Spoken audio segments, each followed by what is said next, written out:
Hey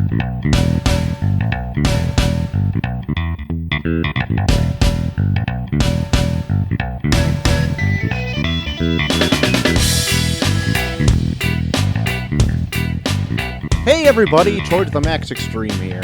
And Ghost Hunter Dave. And we are Imperius Rex. Just a reminder, all of these Event Fatigue episodes are downloadable. If you would like to download the podcast for your mobile apps, you can do so right in the description of this video. Moving forward, today we are doing another event. Seems to be a theme, a reoccurring theme here, Troy. Now, this one I think is like a little lesser known one. It's not as popular as like the big tentpole like summer events. Yeah, it's odd because it really kind of paves the way for a lot of what Bendis does going forward with his run in Marvel. Yeah. But yeah, it's like its namesake, it's kind of secret. Very much so. There's a lot of small... That's our way of saying we're doing Secret War. Yeah. Oh, yes. If the title to the episode didn't already tip you off, we might as well just come out and say it. Yes, this episode is Secret War. Yes. The 2004 5-issue Marvel miniseries. At first, I wasn't quite sure where this one placed in the timeline of things, but this book jumps around in time so much that I guess it doesn't really matter when it takes place if the Avengers are still a thing or not. If they're assembled or disassembled? Yes, that's correct. I believe, at least I kind of took it as it took place fairly close to the end of Disassembled. Okay. Like, they are disassembled. The Avengers are no longer assembled. At least that's how I took it. But I don't know. It's kind of vague. It doesn't really matter, I guess. But at least in my own reading order, I would put this kind of between disassembled and when, like, New Avengers kicks off. So it's kind of that, like, interim period where there are no acting Avengers. Right. And I... actually first didn't read this until maybe a few events in when I would like wiki something and it's like, well, this first appeared in Secret War, and I'm like, what is this book? From the 80s? So I probably didn't read this until maybe 3 years or more after it was, maybe we're almost into Civil War. Okay, yeah. And I'm like, what? Like, because Nick, like, there's a lot of stuff that happens in this book that we'll get to, but like things that happen down the road in Marvel events to be like, well, you have to go back to Secret War to figure out why this is such a thing. I'm like, for as little that happens in this book, there's a lot that happens in this book to set up future events.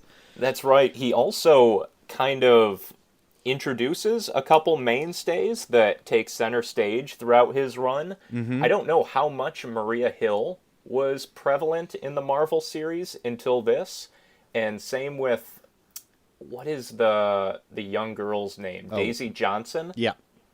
Yeah, is this her first appearance? Yes, it is. Okay. Because, like, they both are played off like, yeah, these are popular characters. You should know these people. And I'm like, is there something I should have read prior to this? I don't recognize them, but I know them because I know he has them in books after this. Yep. Yeah. So I guess one of the reasons maybe this is hard to place continuity-wise is because it went through a lot of delays for being only 5 issues. I want to say it took almost 2 years to come out. It was like February 2004 to December 2005. And, I mean, obviously that's because Gabriel Dell'Otto does a bang-up job at, like, hand-painting every page of this. Yeah. And the artwork is fantastic. You know, it's almost like that Alex Ross level realism, but I would say a bit looser and a lot more gritty. Yeah, it's more stylized than like an Alex Ross photorealism, but it still looks amazing. Like, everybody looks really visceral and like could just snap your neck at any point in time. You know what I mean? Oh yeah. Yeah, it makes perfect sense for this kind of like covert wet works group of heroes that Nick Fury assembles here. And right at the beginning of this book, too, it says that Bendis got this story from some anonymous person. Yeah, I was going to bring this up too. This was on my list of things to talk about, where I feel like, how come this isn't more widely discussed? Like, who is this shadow figure in the background that was apparently some sort of government agent that told him this story, this like high-ranking, classified United States intelligence story back in Bendis's childhood? And it stuck with him, and he just, I mean, it seems like he probably adapted it straightforward and just supplemented superheroes as opposed to military soldiers. Right. Yeah, I have no idea. I wonder what operation it's even referring to. You know, what the timeline of that would be. Was that like Desert Storm? Yeah, I have no Maybe? idea. So the guy in this, I thought they've just known each other since they were toddlers, but was he older than Bendis? Because I was like, is it Tom King? Oh, yeah, I don't know. I don't have any idea. But Yeah, that's a anyway, good question. Yeah. that's what I took out. I was like, oh, so maybe it's good old T King himself, Could him be. spilling government secrets into the comics. Who knows? For the first time. Yeah. First of many. But it was interesting. I guess it gives this a little bit more, I don't know, pizzazz. That it was inspired pretty much completely by some real government operation. I mean, and it still has Captain America and Wolverine, you know, hammering superheroes. Yep. Or supervillains, but it's just kind of, it's the first step of Bendis trying to create a very real world atmosphere to his run, where his entire run going forward is very like shadow government, conspiracy, and espionage focused. So this is a pretty good example of kind of what to expect on his main storyline. Yeah, I would say that even this book in general is like way more Black Ops dark than what comes afterwards. Maybe minus the Dark Avengers, but Yeah. but I this always kind of remember like New Avengers when they split up into the two different factions after Civil War. I thought kind of reminded me of this. You know, we've got the covert team kind of acting in secret, still going out and trying to save people, but having to elude the mighty Avengers, I think is what Iron Man leads. yeah. Yeah. But I always, when I go back and revisit this book, I end up liking it a lot because to me it just doesn't. Personally, for me, it doesn't feel like his later works where they're maybe more bombastic and more colorful. I guess I feel like this one has like an even a. Maybe it's just the fact that it's like dealing with terrorism, Yeah. and maybe that grounds it a little bit more into like more of a bleak storytelling than maybe like a higher level superhero story. You know what I mean? Oh, yeah, for sure. And I think the artwork pairs with it perfectly too. I would say it's, 100% backed up by the dark, gritty, painted, realistic looking illustration. So, what's going on in this book here, Dave? Well, what is it? Let's see. Nick Fury, the director of Shield, obviously, discovers that the Latvian Prime Minister, Lucia von Bardis, is funding a bunch of tech-based, like B-level supervillains with advanced technology. And were those given to them by Doctor Doom when he was still ruling? Oh, I am not actually quite sure. I guess, yeah. So she's like funding all these super criminals and sending them off into the States. And it poses an interesting question of how do all these like loser supervillains get these high-tech gadgets and gizmos for their theme-based powers? Yep. Because like I think they even say they're like knocking off banks and and post offices and these things. It's like there's no way that what they're pulling in can fund just the cost of their armor and their gear. So Nick finds out that this prime minister is funding these villains. He takes it right up to the president, says, let's go in there, let's overthrow her and put her in her place. And the president's like, thanks for bringing it to me, Nick, but we'll take it from here. We don't want to overturn the apple cart. We have a pretty good relationship going with Latveria right now, so we're just going to kind of, turn the other cheek on it. But, sir, I said good day, sir! Yep. So Nick doesn't like this. Nope. And Nick goes rogue, and he puts a team together, a Black Ops team of kind of secret Avengers that he feels would be perfectly suited to this mission, and ships them off to Latveria, where through flashbacks we find out they did in fact overthrow the Latvian government, presumably killing Lucia von Bardis, and creating a big ol' mess that's going to come back and bite him on the ass. What is it, like 6 months later? A year later. Kind of a year. Year okay. Anniversary, yeah. Yes, you got it. Yep. So she comes back hard and heavy and really messes up New York, puts a couple heroes in the hospital, and by the end of it, Nick is found out for what he did, which also involved wiping the minds of all of the Avengers that he brought along on this secret war, and then kind of dissipates into the shadows. So he's out of the picture now, operating behind the scenes, and he's set up a young ward, I guess, Daisy Johnson, to be kind of his, I don't want to say puppet, because that doesn't sound nice, but just the person that he's kind of acting through. Yeah, it's almost kind of like a liaison, a little bit, but still, even she isn't quite sure where he is. Oh yeah, he's completely like the Wizard of Oz here, operating behind the curtain.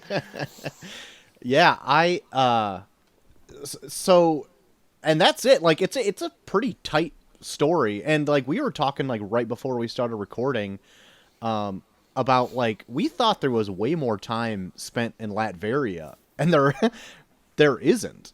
No, you don't really get any actual like action, I guess, like fighting in Latveria action until maybe the 5th issue of this, of the 5-issue series, where you see, oh yeah, they really tore up that place. No wonder, the country is pissed. They basically take down the entire castle of Doom. That is it Lucia? How do you pronounce that? I just said Lucia. I was kind of in the middle of you there. Yeah, that she's been operating out of. The whole place is rubble. Mm-hmm. They're like, well, nice job. Well done, Avengers. No, they're actually not. They're pretty devastated by what they were just forced to do. And Nick Fury's like, all right, good job, Avengers. Now look into this neuralizer, and off you go back to America. When you wake up, you won't remember any of that. So I really like how this story really unfolds as it goes along, and you get to learn like along with like Spider-Man and Daredevil what's really taking place here. I think of all the stories that we're going to read, like this one is, I think, the most interesting when things come into play. At least in hindsight, I can't remember much else what happens in some future events, but I think this one's like an actual kind of like mystery of what's going on, rather than like have like, oh, it's like just some MacGuffin. You know what I mean? And it did have some pretty lasting consequences, because I don't think Fury shows up again until Secret War, right? Or I'm sorry, not Secret War, Secret Invasion. Like he starts training the Secret Avengers, or the Secret Warriors. God, my God. There's like 5 words that Marvel picks, and then they just repurpose them throughout all of their event titles. But yeah, I think he's still kind of operating in the shadows for like 5 or 6 years after this. It's quite a while, because we go through like House of M, Civil War, and I think Secret Invasion. I think World War Hulk is somewhere in there. Like, it's a long time until you realize that, like, no, he's still operating and he's pulled together a small little young team over here. But even then, I don't remember when Secret Warriors came out. I know it's around Secret Invasion, but like it's a while. Like he's gone for a long time. Oh yeah, Secret Invasion comes out. It looks like December 2008, I Okay. believe. So 3-4 years. Sure. But Feels longer when you're reading issue to issue, I suppose. yeah, not like in a couple stories down the road. Yeah. So what did you think of the team that Fury pulls together for this covert operation? I really like the team. I love the inclusion of Daredevil in this. Me too. I had heard that Bendis is going to happen all day because I haven't had any alcohol, which is normally our fuel for podcasting, but we're doing this one at noon, and I feel like noon on a Sunday, I probably shouldn't show up back to my family stinking of booze. But I had heard that Bendis wanted to include Daredevil in the New Avengers run that he kicks off right after this, and I guess things just didn't quite work out with the character and he wasn't able to have him, but it seems like this was kind of a hint of what he wanted to do there. This is kind of like the preliminary New Avengers team. You know, you have Luke Cage, Spidey, Daredevil, Wolverine, so a lot of people that show up later. Wolverine I thought was kind of an odd choice in here, just as I feel like his appearance is kind of odd in New Avengers too, but what did you think of how he writes Wolverine as just a massive sleazebag that's drunk and hitting on the stewardess on the plane trip over to Latveria?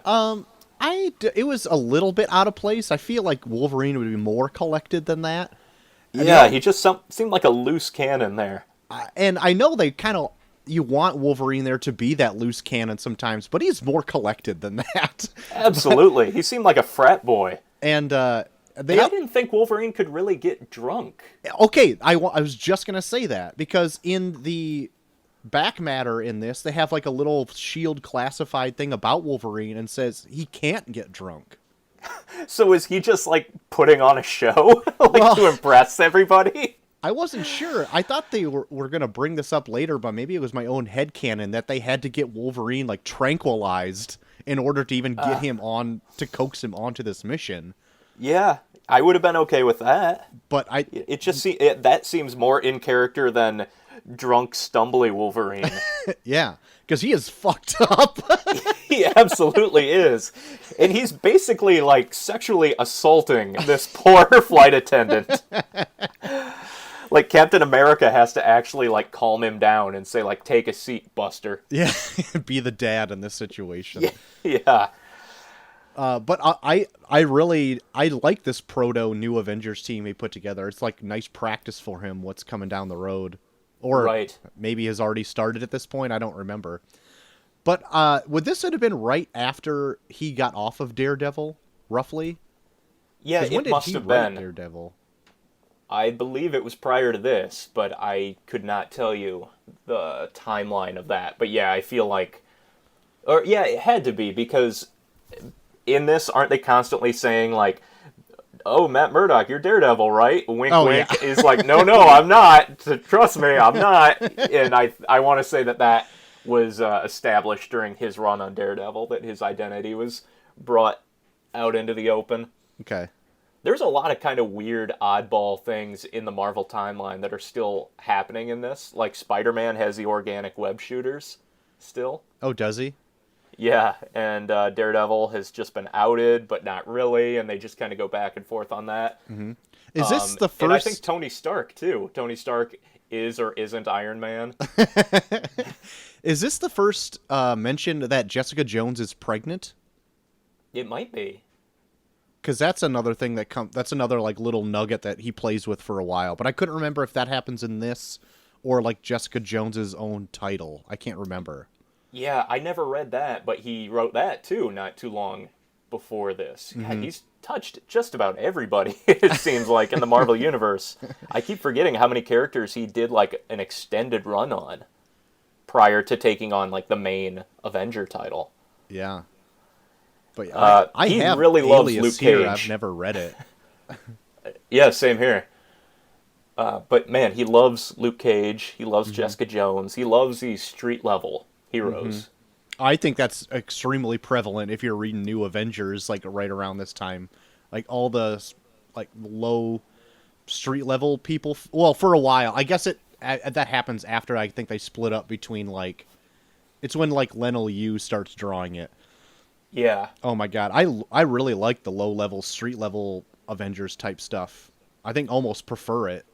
Me too. It really became like a different book at that time with New Avengers, where they kind of split into the two different teams and just treat it as, I mean, very much like what Secret War is. It's like this covert team that are acting in secret, which I enjoy. Yeah.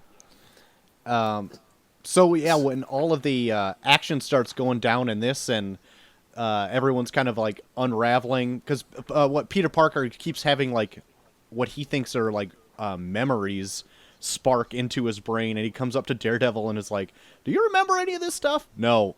"Please leave and stop drinking all my milk." Yes. And then Yeah. they get bombarded by Scorcher and Diamondback, just like a bunch of bullshit villains. They end up going to the hospital. They see an argument already breaking out between Fury and Captain America over the comatose body of Luke Cage. So it's all because he coming was together the real first. quick. Yeah, he was like the first hero that was targeted for revenge based on what they did a year ago, and now Lucia is sending all the other tech-based criminals out to get some payback on the heroes that really messed up Latveria, and also seems like kind of doing a full-on terrorist attack on the United States, which she tries to pull off by almost, what would you say, like self-destructing all of the crazy B-level supervillains before, is it Daisy Johnson stops her? Yeah. Through her earthquake powers? I wasn't quite sure if she was going to be like a suicide bomber, or if like she was like planted some sort of electronic bombs in all of the other costumed villains, and they were just going to set off. But it seems like she was drawing all the energy from them for her to explode. Yeah. But regardless, Daisy Johnson comes in the nick of time and just like explodes her heart or whatever it was. Yeah, which she already tried out on Wolverine prior to that. I really like the look of all these tech-based villains. And the idea that Bendis strings together where it's like, yeah, where do all these guys get similar weaponry? Obviously, the Tinkerer is responsible for all these, but like, how are these being funded? I know it's a superhero, but if we're gonna play it as close to a realistic environment as we can, then who's paying for all this? And it was like the perfect thread to tie it all together. That like, yeah, it's this this terrorism organization from a country that was wronged by the U.S., and they're creating all these like run-of-the-mill Scorpion and Hobgoblin villains just to be puppets in their master plan to get back at the United States. Yep. I actually liked some of them in there that threw me off though were like the Dr. Octopus, maybe even like the Vulture. And I'm like, why would they necessarily be a part of this? Because it seems like they would be ones that were able to develop that tech by themselves. Yeah, for sure. Well, Doc Ock was the female Doc Ock, but I thought she was like a brilliant scientist as well. Yeah, I'm not sure. But I guess I thought it looked like they used the male Dr. Octopus in this, like, a few times. I know in the back matter it says it's Lady Octopus or whatever, but either way, it doesn't really matter. I found them like weird inclusions. Yeah, I thought that too, but I believe that is when they attack Latveria in the flashbacks, and I think those are all just just Latverian whoever's guards that are like prototype testing the armor. Okay. So those are the ones that the heroes took it to in Latveria. They weren't like the actual villains. They were just kind of trying out the gear. I gotcha. At least that's how I took it. I also like the inclusion of the Fantastic Four in this. They don't have like a huge a huge part, really, but I love the way Dell'Otto draws the Thing. Yes. I don't know why. I just like him. He's got almost like a sleeker look, and he looks like a huge brute. And when he Yep. like, I love the panel where he just smashes that whole dock, and he's like, Whoops. Yeah, yep. The artwork is so good on this, and I like the costume redesign that they have for a very short period of time. Again, I thought you saw them in their like Secret War costumes a lot more, but you don't. It's only in flashbacks, and the flashbacks are very muted, so you don't even get like a really good pop of the color. But in the back matter, you get a lot of the concept sketches, and they're really cool. I love the Daredevil one. I like Wolverine's and Captain America's. The only one I'm not like really thrilled on is Spider-Man's. I think looks kind of goofy, but I would love to see those costumes reemerge at some point too. yeah. Well, I think in the PS4 Spider-Man one, his Secret War costume is a option to pick, I think. Oh, so the one I didn't like. If I'm actually, well, I guess I'm not surprised so much, but I would actually love to see this as like a direct to animated like feature for Marvel. I think this would be really cool. Yeah, and it's self-contained enough that it could just stand on its own. You don't need a whole lot of build up to it, but you could definitely expand on it if they wanted to do like a series of these. Has Marvel done any animated stuff lately? Ugh, I think all they do is just like Disney. Well, now they're doing the Disney ones, yeah. Yeah, The Disney Plus animated stuff, yeah. which could be cool.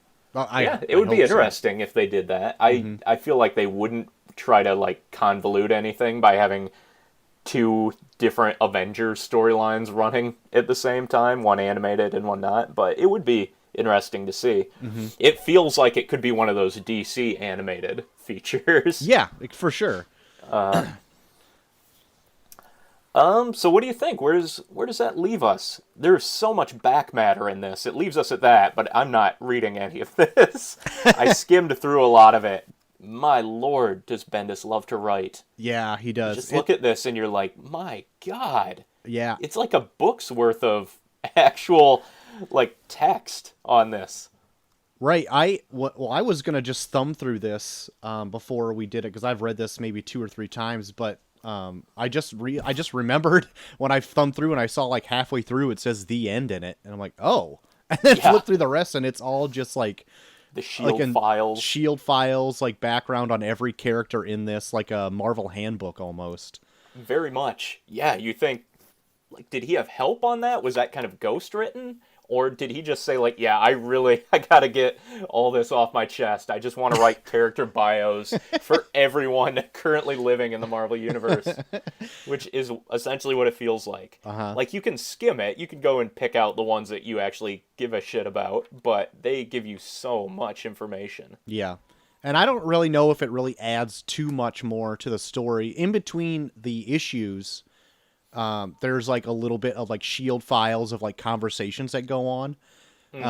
Those are pretty integral because I was going to skip those at first, but then there's actually like, that's how it even shows that further down the line, Maria Hill's in charge of S.H.I.E.L.D. You don't really get to see her in charge so much as Right. she's like appointed by the president through like a conversation that you don't Yeah. see really. Yeah, basically the president asking, are you going to play ball with me or are you going to be rogue like Nick over there? Yeah, I did read those. I read the ones that were like, I guess, the back matter to the issues, but all that extra stuff, which I think amounted to like a full comic's worth that they probably released. The Secret Files of Nick Fury, I think, was what it was marketed as. Yeah, I skipped those, but the actual back matter from the issues where it's like the interrogation transcripts were interesting. Was it ever distracting to you how much like Angelina Jolie Daisy Johnson looks like? Oh yes, I completely thought that. I'm glad you brought it up. There were a few different character models that you could tell were definitely kind of photo referenced there from celebrities, but that was the big one. Especially since I think he kind of reused that same image multiple times in this. Yep. Yeah, I found it right here, just randomly flipping through, and I'm sure it's in there more than that. But yeah, there's also a couple times where like Maria Hill is distractingly similar looking to Daisy Johnson. They're both Yeah. young women with short hair, short black hair, in essentially the same suit and get up. Yeah, But the only way you could tell Daisy Johnson was that she had like 2 cuts on her. yes, yeah. And how old is she supposed to be? Like 18? 17, 18. Yeah. Yeah, that always struck me as odd, especially when she shows up later on. I'm like, who is this young girl and why is Fury putting her in harm's way all the time? But she is the daughter of Mr. Hyde, right? Yep. The villain? Yep. Okay. I'm curious if they go into more background on her, and I'm sure they probably do. They probably do immediately after this in a different book, but I know very little about her, and I was always wondering, like, what was it that Bendis really took a liking to her from? Unless she is completely his own creation, and he's just like, I'm going to just make this new big heavy hitter.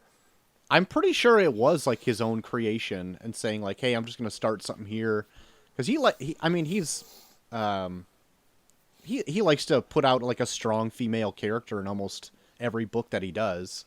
Yeah. I just don't, I can't remember now cuz I'm getting her mixed up with Maria Hill and what's coming up later down the road cuz I don't remember her ever really doing a whole lot more up until maybe like Secret Warriors. Right, and then that was Hickman, though, that writes that. Oh, was it? Yeah. But even then, like I can't. It feels like she's a big deal and she's around, but I can't remember what she does unless she just like hangs around in the Shield break room and she's just there. Just using those earthquake powers in the break room. That's why they call it the break room. Get it? Oh, no good. Take a drink. But all in all, I really dig Secret War. It does a whole lot to set up small little things that you would think have no huge real payoff, but Bendis really strings them along. Like, it's the small little things like Jessica Jones' pregnancy, Maria Hill being in charge of S.H.I.E.L.D., Daisy Johnson being in the mix, Nick Fury's gone for a long time. Mm-hmm. All those types of things. I don't know. Do they ever bring up more of, like, aftermath of what happened in Latveria? Like, the whole castle exploded. I don't know. I was looking, I was doing a little research online, and apparently Bendis was also writing The Pulse at this time. Uh-huh. And I believe there's a couple issues that run parallel to this series. So I might look up on Comixology or something and see if I can track those down, because now I'm just kind of curious what more he would have added to kind of flesh this whole thing out. And The Pulse is the one about, like, is it the Daily Bugle? Yeah, the newspaper yeah. publication. So I would think maybe that would go a little bit more into, like, the details of what's happening with this country now that must be going through this horrible collapse after what Fury did. Kind of like the Frontline series that ran concordantly with Civil War. Yeah. I wonder if The Pulse kind of did that for some of his early Marvel events. Mm-hmm. So I might look up some more on that. I think Jessica Jones is the lead character in that one too. Oh, okay. So yeah, maybe we get a little bit more about the pregnancy and everything in that. So stay tuned. We'll take a look. Actually, The Pulse Volume 2 is called Secret War. So there we go. Oh, right on. 6 through 9. What? So with that, what do we have coming down next? What event is next, Dave?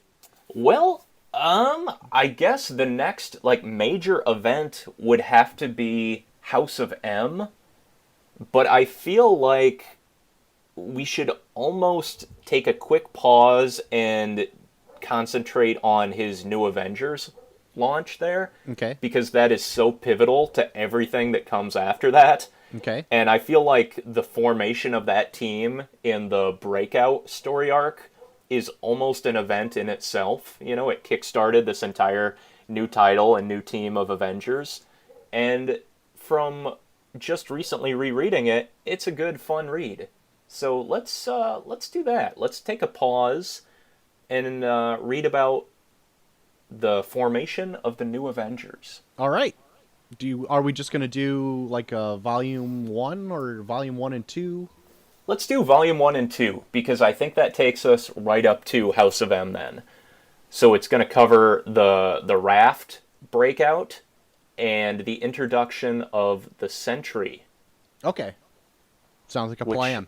Yeah, which we've both said on the show is one of our favorite new Marvel characters. He's not new anymore, but at the time he was. But yeah, I like what Bendis does with him early, before he kind of loses interest and pushes him to the sideline because he doesn't know what to do with him anymore. But right. I remember being blown away by like his first introduction. So that's what we'll cover next time. Awesome. Well, Dave, if people want to hit up you on the internet, where can they do that? I frequent the Twitter, so at Imperius Rex Show on Twitter, or you can send us a email at our Gmail account, imperiusrexshow@gmail.com. That's the way to say it. Good deal. You can hit me up at Short of the Max on Twitter. And of course, you can also comment on the YouTube video as well for this episode, because we both see those. That's All right. Sweet deal. Event fatigue still chugging on strong. That's right. I'm not fatigued yet. I feel it's going to come, but I'm still on board right now. Same. Awesome. Well, until next time, I have been Short of the Max Extreme. And I've been Ghost Hunter Dave. All right. This has been Imperius Rex. We'll talk to you next time. Bye-bye. Imperius Rex. Imperius Rex. Imperius Rex. Imperius Rex. Imperius Rex. Imperius Rex. Imperius Rex. Imperius Rex. Imperius Rex. Imperius Rex. Very good.